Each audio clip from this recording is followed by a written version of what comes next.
Welcome to the Mother-Daughter-ish podcast. It's your mama's favorite podcast. And the podcast your daughter always wanted. This is Miss Dawn. And Angelique. From the 713. Houston, y'all. Get connected and stay connected weekly as new shows debut on Sunday, Wednesday, and please check out our Saturday Out and About showcases. Enjoy the show. Please subscribe, like, share, comment, and tell every woman on the planet that you know about our show. Here's our show for today.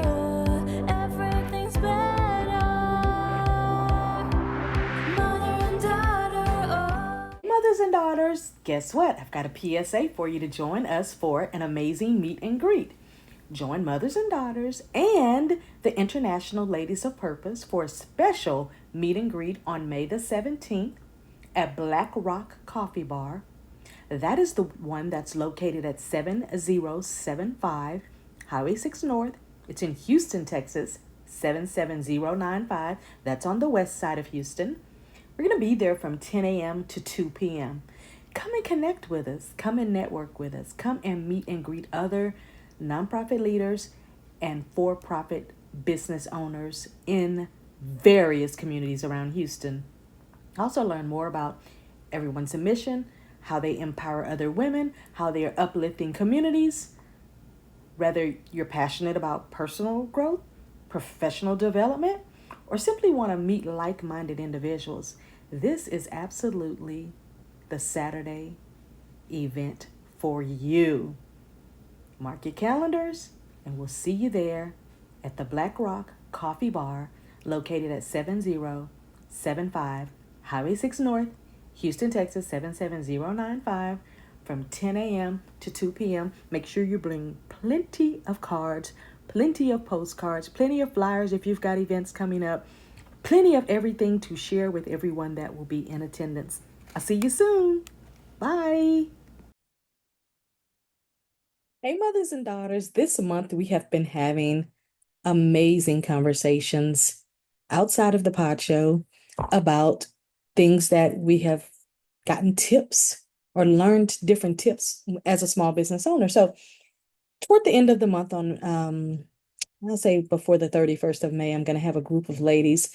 I think right now I have 6 ladies that are going to come on, and they're going to share with you some of the tips that have kept them in longstanding as a business owner, as an entrepreneur. You know, different people call it different things, but I have just found that there are just certain rules and certain actions and certain things that keep you in business a little longer. And I'm going to just share a few with you over the next few days up until the end of May. And so I may do something every day. I may do something every other day, but I just feel like it's important to be able to share tips with individuals that are saying, you know what, I really need to be my own boss. I'm going to start with first, how you know when it's time for you to be your own boss. And this is not to be cynical or anything like this. This is just, I'm trying to help you to tap into the knowing of it all. And I'll start with what made me know, because I don't want to put my views on you too heavy.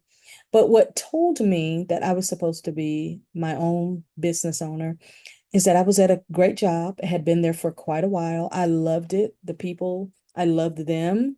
I had no problems. Even working in an office where there were mostly women, I didn't have any issues because when I got there, I had a goal of getting higher.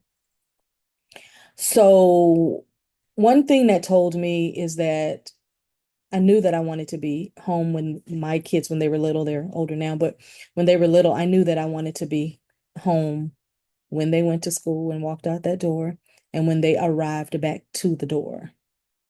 You know, I wasn't one of those helicopter parents who had to go after elementary school, of course, who had to go at the corner and wait for them or walk them to the corner because they always had each other. So the 2 youngest ones always had each other. The 2 older ones always had each other to go to school with. So I wanted to be here when they walked out of the door and when they arrived back at the door. So that was the first thing, is that my mind kept saying, how do I make this happen? How do I make that vision happen? The second thing, the reason that I knew, is because I started mentally, before I even physically started doing, I started mentally researching work from home opportunities. I bought so many Work from Home for Dummies books, and here's, the magazines that had the, it's called Startup Magazine. When you used to go to Barnes and Noble and you'd buy your magazines, I'm a magazine lover, have been since I was a kid. And so I would go to the Barnes and Noble or any store that sold magazines. I mean, it could have been Walgreens or anything, because yes, they did used to sell magazines. And I would pick up small business books and just kind of look through. And a lot of in those books were MLM type of things. I knew I never wanted to do that. And I'll tell you why, right, real quick. I've never wanted to do an MLM because you have no ownership in it. You get a fake ownership, as in you have your own business. We're going to allow you to have a 1099 and all of that, but you have no ownership in it. If the company decides on Tuesday they've had enough and they're going out of business, you also lose your livelihood. So that's my reason for not wanting MLM, but they work really well for those who do it well. The third thing, and it would many things, but I'm just going to give you three. The third things is everything was going great and happy. And just one morning, I woke up at three something, which is my normal time. And that inward spirit said, you're supposed to be doing something else. Funny thing is, it didn't tell me what. So I was still going to be on the search for what that thing was. But at that point, I knew that it was all over and it was really nothing I could do about it. Because once my mind is set up on something, and by the time it clicks, and I say, you had warning number one, number two, here's your third one. Are you going to move? Or are you going to sit? That's when I got busy. But I'll tell you three tips that helps me to stay in business. And I'm going to give you three tips every time I talk to you, because that's the one thing I loved about Steve Jobs. He always talked in threes. I'm going to give you three this, or I'm going to tell you three that, or here are 3 points. And I just kind of have followed that path of the way he used to teach. And I really loved that. Steve Jobs, that was with Apple. And so, one way that I've learned as a tip to stay in business is to be who you are. The people who know, trust, and like you, they'll gravitate toward you and they'll do business with you. They'll refer you. They'll hire you as a consultant. They will ask to, have you as their, mentor, and they'll pay you to apprentice or whatever it is. Do what you say you're going to do and be who you are. Don't have the person who lives in your home, and then you have the outside person, and then you have who you are around your family. That's three different personalities. I know that's a lot of work. I've seen people try to juggle it and it has never worked out for them. So that tells me right there that it doesn't work. Okay. So be who you are and do what you want to do the way you do it according to your personality. Number two, Number two is always get some type of testimony, referral, or something that you can use as a means of not having to advertise. I'll give you a great example. I've been in business 27 years and I've never advertised my business. I've never put an ad out or anything for my business because I'm 100% referral. And people that come to me, and the reason I set it up that way is because I didn't want to have to vet people. I don't want to have this client here who I've done this great work for not tell other people so that she's already bragged about what I've done. She's already given me the stamp of approval. She or he has already given me the stamp of approval. They can literally show them the work that I've done, because I always give all the documents back to people. And so one of my things was to set my business up as a 100% referral business so that it weeds out all of the fake people that'll come to you to use you, but don't want to trade dollars with you. And I will give you that tip right there as a bonus before I give you the third and final tip, is that there will be a lot of people that will come to you to use you. There will be a lot of people that will use your services, but they won't want to trade not $1 with you. And it looks like this. It looks just like this. Let me tell you. Um, do you have any idea how I could do this? If you were going to do this, how would you do it? Can you tell me what that looks like? Who do I call? Can you give me a list of this? Can you tell me who the they start asking you questions. Let me tell you how I nipped that in the bud. When someone comes to me and they start asking very, very detailed questions where it's not going to be a yes or a no, it's not going to be a one sentence thing. I tell them, it sounds like you need a consultation. So here's what my consultation fee is, and here's how to reach me and all of that. You have to put a price to it, because if not, you'll end up doing so much work for free. And I just told myself this the other day.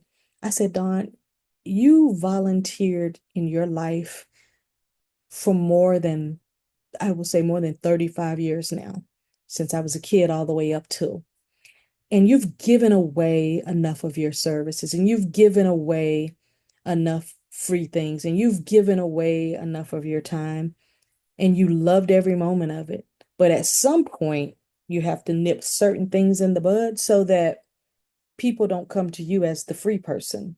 I'm talking about those who really want to be in business and really have freedom and really want to be independent and really want to be able to call their own shots and really want to be in a professional, really want to be in a professional space, turning this phone off, who really want to be in a professional space where they're not thought of as the free person. It's the same thing when I was teaching a client how to set up her speaker business or speaking business.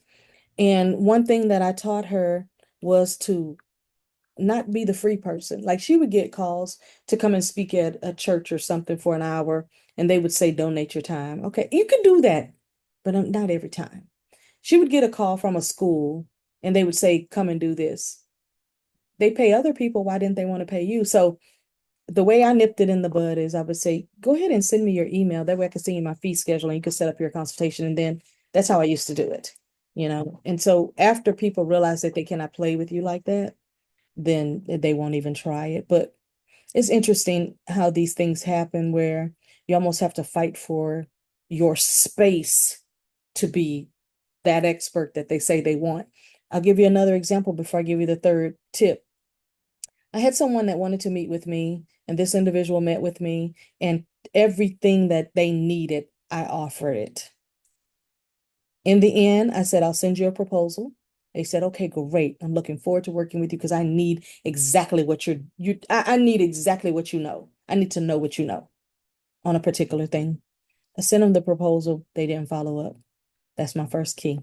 I'll wait about a week. I responded on email and said, hey, would you like to review the proposal? Do you have any questions? All those type of things, right? And then the person finally calls me because I always put a deadline, respond back to me by then, or, things may change, or I won't be able to do the work, or the price might go up, or whatever. If I'm giving you a special, if you're in a group with me or something like that. And so then he finally just, out of a whim, just called me. I wasn't able to answer, so I called him back. And he says, oh, I don't have any money. So that to me was very confusing that someone needs what you have. You've already shown them that you can do that. You're already doing that particular thing they want to do. They want to mimic what you're doing, but they tell you they don't have any money. I'm not doing any work for free. So, whenever you do get your funds together, then just call me back. But that to me is appalling. So if you're a type of person who you don't want to even go through all of that, you can always do what I do is, okay, so for this service, it's going to be between this fee and this fee.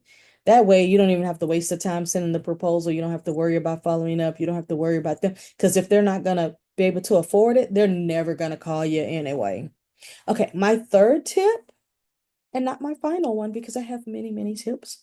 My third tip is to surround yourself with people who really appreciate you as a person, as a human, but then also they appreciate what you have to offer and will keep you top of mind. So surround yourself with people. And the best way you can start surrounding yourself with people, if you say, like, well, I don't have people in my family who's doing this or whatever, the best way to surround yourself with people is to start networking. Get out and find you a group of business like-minded people. It could be in your industry or out of your industry, but surround yourself with those type of people so that they're already on that same thought process as you are professionally. And networking events and groups don't cost a lot of money. I mean, there's some networking groups you can join for $25 a year. There's some that are 40 a year. There's some that are 100. There's some that are 300. There's some that are 1,000. Set a budget and say, I'm going to spend $200 this year on joining networking groups. And out of that $200, I'm telling you right now, you could probably join 3. If you want to keep it a little low key, just join 2. Your chambers are going to be a little bit more expensive than your local groups. If you just go on Facebook and type in your community networking, like let's just say you live in Livingston, whatever, you can put in Livingston area networking business groups or something like that. They will all pop up. Let me tell you something. There are many of them that will be free for you to show up. You just maybe buy your own coffee, you buy your own lunch. Once you join, it's free for you to show up. So I'm just giving you these tips because for the month of May, in my thought process, you should already be thinking about what you're doing different in 2026. You should already be thinking about if I'm going to start a business, I might as well get the information now so that I'm ready by December 31st to kick off my campaign for 2026 as a business owner. Now, that means either full-time or part-time. It really doesn't matter if it's while you're working a 9 to 5. It doesn't matter if it's a side business. It doesn't matter if it's a seasonal business.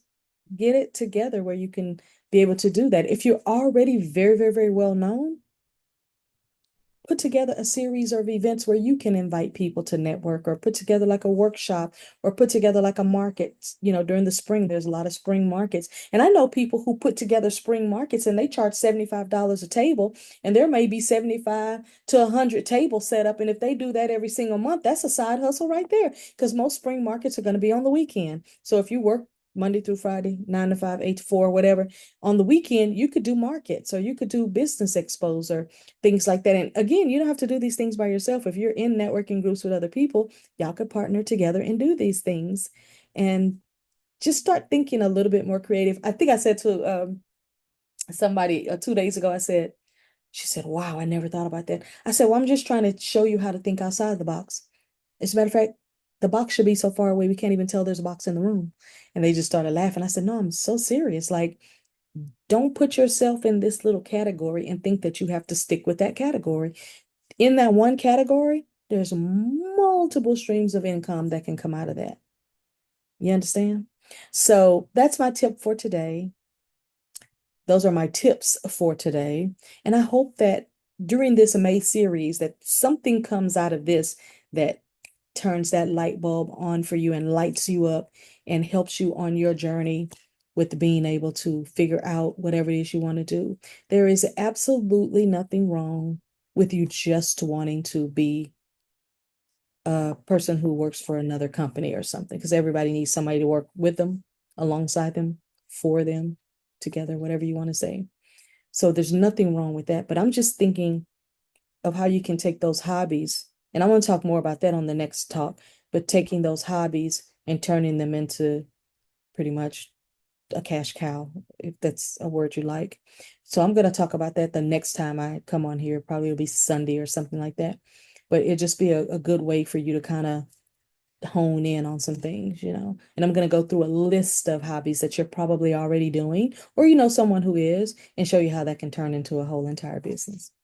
Well, those are my 3 tips for today for running a small business. And again, small doesn't mean you're little. Small means you have under 500 employees, like we all do for small business. So that's my talk for today. And I thank you for listening to me. Again, I hope something comes out of this series for May because we've got a dynamic series for June. And the whole summer is just, listen, the whole summer is going to be crazy. I can't even tell you the things that the summer, just know I'm going to be on location a lot. Just know that the Saturday out and abouts are going to be so much fun. I can't even tell. I don't want to give it all away. But look forward also to my coming on here pretty often to talk about these tips. But then I want you to look forward to May the 26th show that I'm going to have, that I probably have put up by May the 30th or something like that, or maybe even the next day. But I'm having a group of ladies. Right now there's 6, but I've got 3 more asking right now if they can come on. And I want you to hear from their perspective. They're from all over the world. Hear from their perspective. Different people that I've never had on here before. You get to hear their perspective on the 3 business tips that have helped them to stay in business. So, as I always say, bye for now. Mothers and daughters, guess what? I've got a PSA for you to join us for an amazing meet and greet. Join mothers and daughters and the International Ladies of Purpose for a special meet and greet on May the 17th at Black Rock Coffee Bar. That is the one that's located at 7075 Highway 6 North. It's in Houston, Texas, 77095. That's on the west side of Houston. We're going to be there from 10 a.m. to 2 p.m. Come and connect with us. Come and network with us. Come and meet and greet other nonprofit leaders and for-profit business owners in various communities around Houston. Also learn more about Everyone's a Mission, how they empower other women, how they are uplifting communities. Whether you're passionate about personal growth, professional development, or simply want to meet like minded individuals, this is absolutely the Saturday event for you. Mark your calendars, and we'll see you there at the Black Rock Coffee Bar located at 7075 Highway 6 North, Houston, Texas 77095 from 10 a.m. to 2 p.m. Make sure you bring plenty of cards, plenty of postcards, plenty of flyers if you've got events coming up, plenty of everything to share with everyone that will be in attendance. I'll see you soon. Bye. Let's talk about it. I gotta admit, proud of who you become, and everything that you've done. Mother and daughter are always greater when they're together. Everything's better. Mother and daughter, oh, they're the greatest duo. Mother and daughter, oh, they're the greatest duo.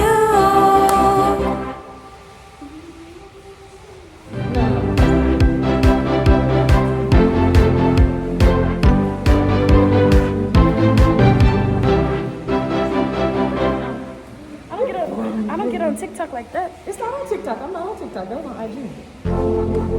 Anything you see on IG is on TikTok.